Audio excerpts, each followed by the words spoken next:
ते कारण दे धक्कासारख्या superhit मूवीच्या part 2 मध्ये मला काम करायला मिळालं. प्लस मला एवढ्या ग्रेट ॲक्टर्स बरोबर काम करायला मिळालं, कारण मला खूप शिकायला पण मिळालं त्यांच्याकडून. तेवढीच धमाल पण केली. आणि आता जी सायली आहे ती जरा डान्स जास्त वेगवेगळ्या स्टाईल शिकली आहे, इंग्लिश बोलती आहे. सो अशी वेगळी सायली आणि मॅच्युअर रिस्पॉन्सिबल सायली बघायला मिळते.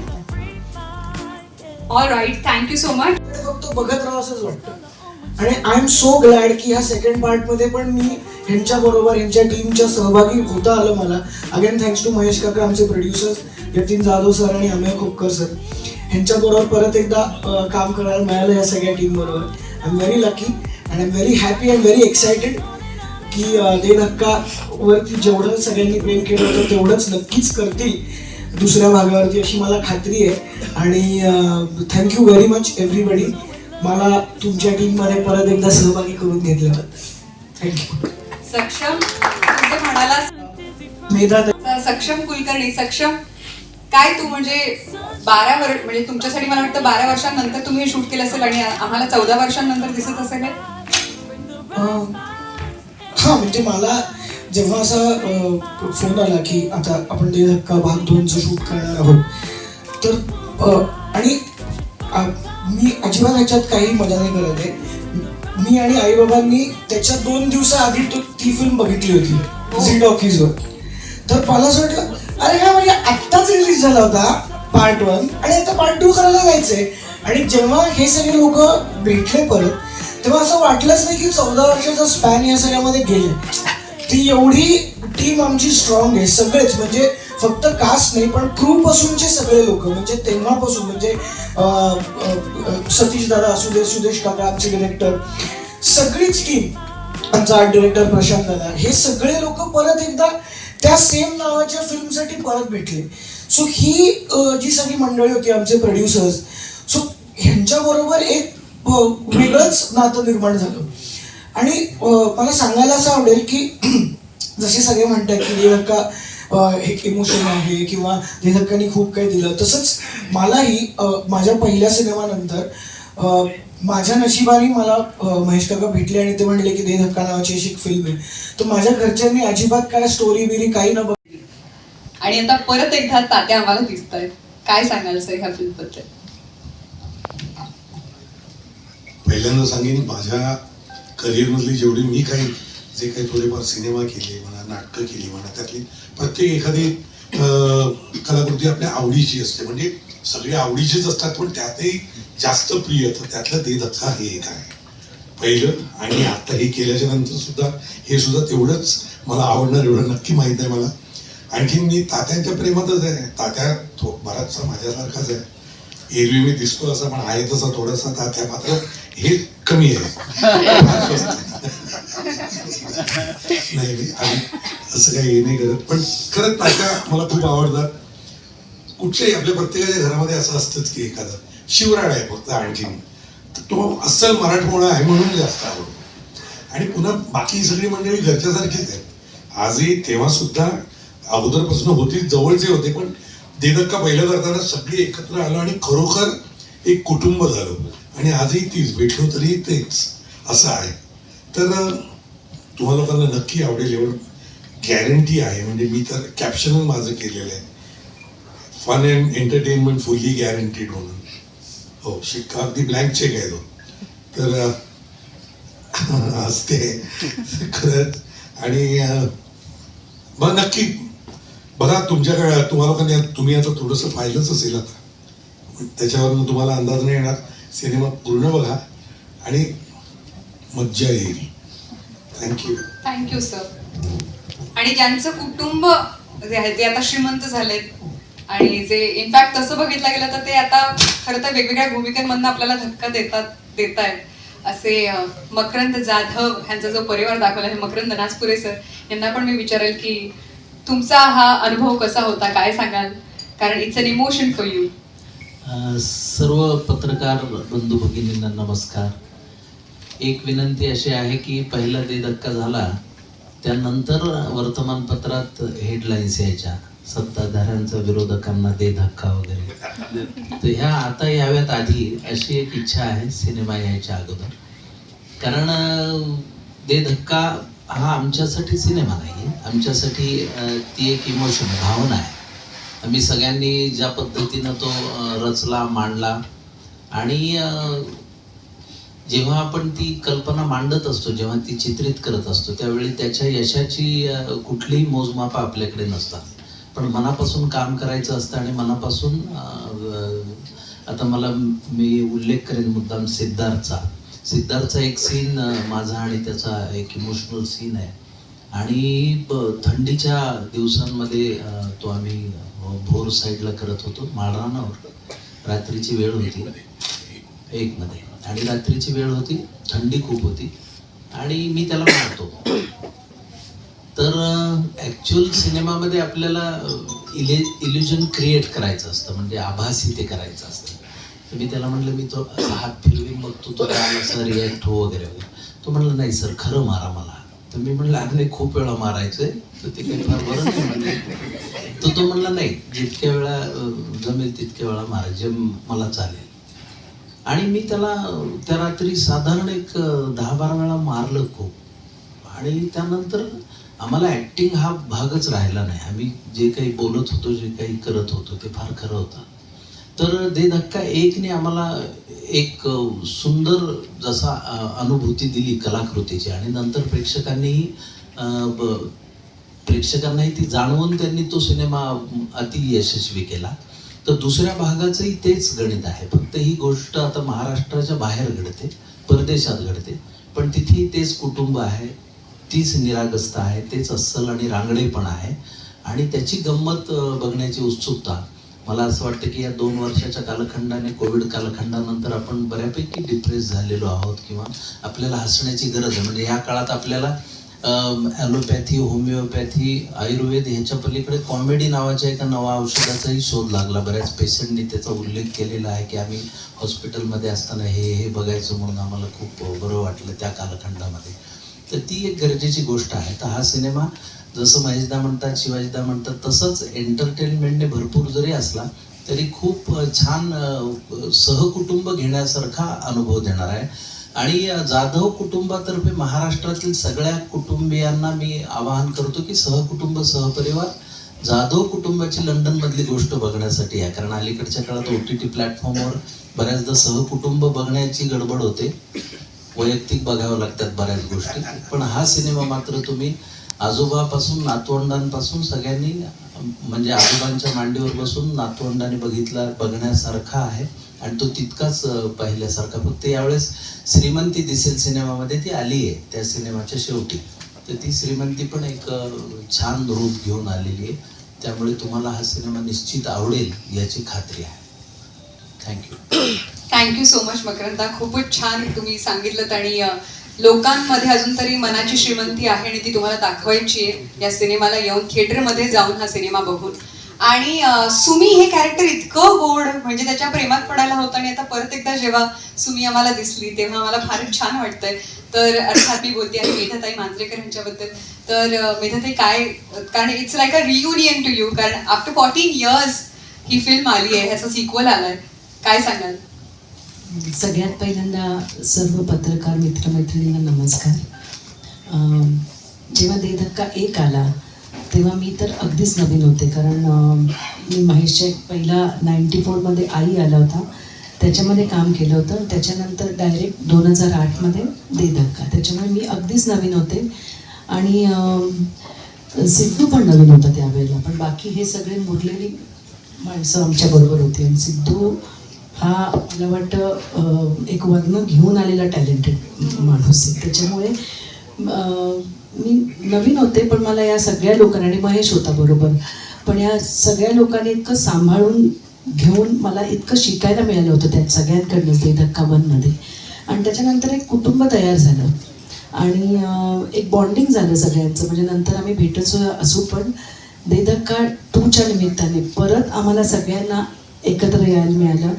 आणि मला वाटतं सिद्धूबद्दल आणि मकरंदबद्दल काही सांगायलाच नको. म्हणजे त्यांचं कॉमेडीचं टायमिंग किंवा हे त्यांना कॅमेरा लागत नाही, कारण हा पिक्चर होता हा बहुतेक सगळा गाडीमध्ये किंवा टमटममध्ये शूट झाला होता. त्याच्यामुळे ते शूटिंग संपलं म्हणजे तो कॅमेरा बंद झाला की नंतर इथे एक दुसरा पिक्चर चालू व्हायचा आणि तो आम्ही सगळे बसून इतका एन्जॉय करायचो. महेश एकदा म्हणाला होता की तिथे एक हिडन कॅमेरा लावला पाहिजे, म्हणजे एक वेगळा पिक्चर तिकडे तयार होईल म्हणून. आणि असाच एक निखळ मनोरंजन करणारा आणि तेवढाच तो तुम्हाला आपला वाटणारा असा दे धक्का 2 आम्ही परत घेऊन येतोय. आणि एवढंच परत सांगेन की हल्ली जे परत मराठी प्रेक्षकाने जी थिएटरकडे पाठ फिरवली आहे ती या जसं दे धक्का 1 आला तेव्हा पण साधारण हीच परिस्थिती होती आणि दे धक्का 1 येऊन परत एक मराठी सृष्टीला परत एक छान दिवस आले होते. तसंच दे धक्का 2 परत प्रेक्षक वर्ग थिएटरमध्ये यावा आणि त्यांनी परत सिनेमाला चांगले दिवस द्यावेत मराठी, एवढंच मी सांगेन. थँक्यू. थँक्यू मेधाताई. आणि मला वाटतं की जसं तुम्ही म्हणालात की ज्याच्या टायमिंग बद्दल आपण काय म्हणणार, म्हणजे मकरंद दादा असेल किंवा सिद्धू असेल, एनर्जी म्हणजे कुठलंही कॅरेक्टर असो हा माणूस त्याचं काहीतरी सोनच करून ठेवतो, काहीतरी वेगळ्याच लेवलला नेऊन ठेवतो. असं आपला आवडता सिद्धार्थ जाधव, मी त्याला विचारेल की दे धक्काने तुला काय दिलं आणि तू काय सांगशील ह्या सिक्वल बद्दल. नमस्कार. दे धक्काने खूप काही दिलं आणि ते शब्दात नाही मांडता येणार, पण जे शिवाजी काका म्हणतायत किंवा मेधाताई म्हणतायत, मकर सर म्हणतात की ती फॅमिली, कुटुंब, म्हणजे मराठी इंडस्ट्री कुटुंब आहे, पण प्रत्येक सिनेमात काहीतरी वेगळं आयुष्य जगणं असतं. पण जे आम्ही दे धक्काच्या वेळेला हे जे काही कुटुंब, म्हणजे परवा काय इंटरव्ह्यूमध्ये मकरंद सर म्हणाले होते की ही जी फॅमिली आहे ना ही महाराष्ट्रातल्या कुठल्या तरी खेडेगावात असणार एवढी खरी फॅमिली. आणि दे धक्कावर जे प्रेम महाराष्ट्राने दिलं होतं ते कनेक्ट झाले होते. असाच कोणतरी मकरंद जाधव असेल जो धडपडे असेल, जो महाराष्ट्राच्या मातीत आपलं काहीतरी टॅलेंट शोधत असेल, आणि अशी त्याची बायको असेल जी ज्याचं सगळं टॅलेंटला फुल 200% सपोर्ट करत असेल. असाच कोणतरी त्यांचे वडील असतील जे पोरावर विश्वास आहे पण कुठेतरी खतखत असेल की नाही त्यांनी आणखी काय केलं असतं तर. असाच कोणतरी त्याचा मेवणा असेल जो त्याला त्रास देत असेल. पण ही फॅमिली जेव्हा एका कारणासाठी एकत्र येते, एका मुलीच्या डान्ससाठी किंवा आपल्या घरातल्या कुठल्या तरी त्या परिवारातल्या एका मेंबरसाठी जेव्हा सगळी फॅमिली एकत्र येते तेव्हा काय स्ट्रेंथ येते, त्यांची निगेटिव्हिटी पॉझिटिव्हिटी मध्ये कशी बदलते, ही गोष्ट दे धक्का करताना आमच्यासाठी खूप नवीन होती. आणि ती मोड मांडली मात्र महेश मांजरेकर सरांनी, कारण ते भाव, त्या गोष्टी, ते कॅरेक्टर त्यांनी आमच्यात रुजवले. ज्या 14 वर्षानंतर आम्ही दे धक्का 2 करताना सुद्धा खरं सांगायचं तर आमची एवढी एक्साइटमेंट, जेव्हा आम्हाला कळलं होतं की दे धक्का 2 होतोय, पहिला आयुष्यातला पहिला सिनेमा मिळाला अशी एक भावना होती. भेटल्यानंतर ज्या पद्धतीने आम्हाला, म्हणजे 14 वर्ष गेली असती तरी ते कॅरेक्टर पुन्हा करायचंय त्यासाठी जास्त एफर्ट नाही लागले. कारण आम्ही जरी या 14 वर्षात वेगवेगळी कामं करत असलो तरी महेश मांजरेकर सरांनी ते त्यांच्या त्या कुठल्या तरी हृदयाच्या एका कप्प्यात ती तशी कॅरेक्टर जिवंत ठेवली होती.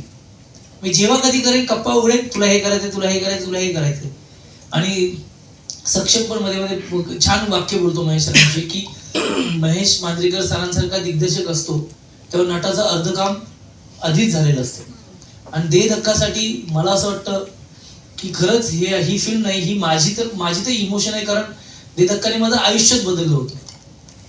एक चांगली चांगली कामं करत होती, छोटी मोठी कामं करत होती, पण दे धक्का नंतर सिद्धार्थ जाधवला म्हणजे एका वेगळ्याच अंडरलाईन कॅरेक्टर मध्येच लोकांनी स्वीकारलं. मग मी माझे वैयक्तिक सोलो हिरो पण केले, पण त्याचा बेस हा दे धक्का. तो ऍक्टर म्हणून बऱ्याच गोष्टी शिकायला मिळाल्या होत्या आणि माणूस म्हणून तर त्या शूटिंगच्या व्यतिरिक्त ही सगळी मंडळी शिकवत असतात. तो एवढ्या दिग्गज मंडळी ह्या फिल्म बद्दल मनोगत व्यक्त करावं.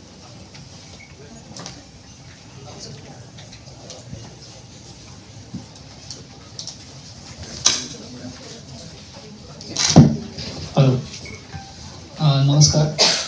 पहिलं प्रथम म्हणजे सगळे पत्रकार इथे तुम्ही एवढ्या संख्येने जमा झालात त्यासाठी तुमचे मनपूर्वक आभार.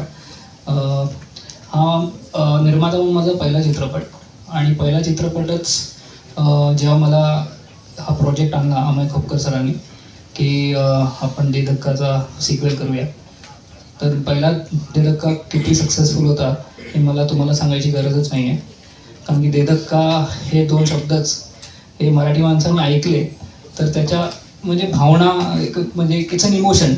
हा एक चित्रपट नाही आहे आणि मराठीच नाही तर मी अतिशयोक्ती नाही करणार की जे अमराठी लोक आहेत, नॉन मराठी ऑडियन्सनी पण हा चित्रपट पाहिलेला आहे.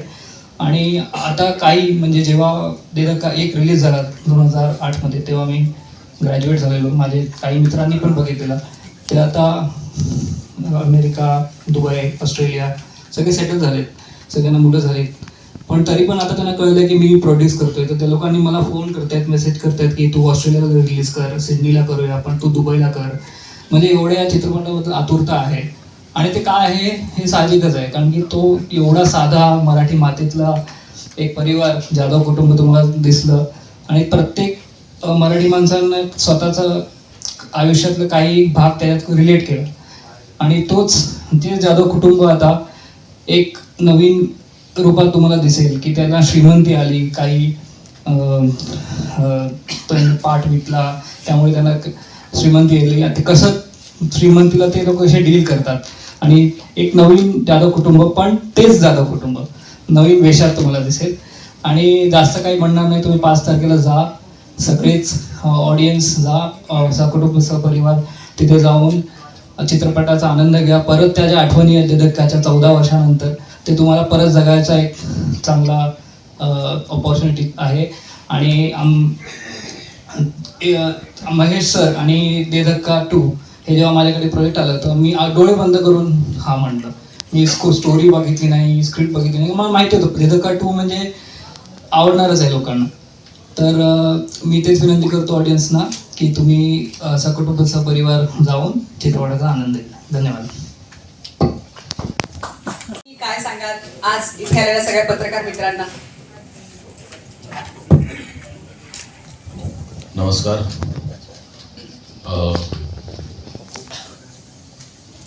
असाच हाऊसफुलचा बोर्ड आज जसा पत्रकार परिषदेला लागला ना तसाच थिएटरवर लागू दे अशी ईश्वरचरणी प्रार्थना. पुण्यातली पत्रकार परिषद आता म्हणजे कसायला माझ्या समजा अर्ध्याती मित्रच असं वाटतं, इतके परिचयाचे आहेत. त्यामुळे काही नाही, एक सिनेमा केला दे धक्का 14 वर्षापूर्वी, त्याला प्रचंड प्रेम दिलं लोकांनी. त्या वर्षी नाही, मराठी सिनेमाचे सगळे रेकॉर्ड तोडून तो सगळ्यात हायस्ट ग्रॉसिंग सिनेमा झाला. आणि आजही तो पिक्चर बघितला जातो, तेवढाच आवडीने बघितला जातो. आणि त्याचे जवळजवळ म्हणजे खूप मला असे मित्र भेटले ज्यांना जवळजवळ पाठ आहे सिनेमा. त्यामुळे हा सिनेमाचं सिक्वल असावं असं निर्मात्याचं म्हणणं होतं. आम्ही तो लिहिला, थोडं धडपड होतं कारण एक्सपेक्टेशन लोकांच्या खूप असणार आणि तरी आपण करतो. बरं, करण्याच्या मागे एक हेतू होता की ही जी टीम आहे यांचं जे मॅडनेस होतं त्या सिनेमात, तो ह्या सिनेमामध्ये राहावं आणि ती फॅमिली म्हणून तो नुसता विनोदी सिनेमा न होता त्या सिच्युएशन्समधनं घडणारा विनोद आणि त्या फॅमिलीचं टुगेदरनेस हा त्या सिनेमाची जमेची बाजू होती आणि तसा तो उतरला. आणि 5 तारखेला तो तुमच्या भेटीला येईल आणि माझी खात्री आहे तो तुम्हाला तितकाच आवडेल जेवढा दे धक्का आवडेल. या फिल्मचे निर्माते म्हणजे सिनेमाबद्दल तुमच्याकडनं आणि पर्यायाने तुमच्या दोघांकडनं तेवढ्याच किंवा त्यापेक्षा जास्त अपेक्षा आहे, काय म्हणाल? हो, अपेक्षा असतातच, कारण जेव्हा पहिल्यांदा तुम्ही एक रेकॉर्ड तयार करता त्यावेळी स्वाभाविकच ते मोडावं असा दुसरा एफर्ट तुम्ही करायचा असतो. आणि आमचं कॅप्टन ऑफ शिपचा जो विचार आहे म्हणजे महेशदांनी ज्या पद्धतीनं विचार केला ती गोष्ट खूप इंटरेस्टिंग त्यांनी रचलेली आहे. त्यामुळे आम्ही आमचा प्रामाणिक प्रयत्न करणं जे आम्ही नेहमीच करत आलो आहोत तर ते आम्ही केलेलं आहे या सिनेमात. त्यामुळे ती अपेक्षा पूर्ण होईल अशी आशा आहे. मूळ मकरंदापेक्षा आता वेगळा मोळ झालेला मकरंद आला. तो रानबाजार पाहिलं का तुम्ही? ओळखूच नाही आलं.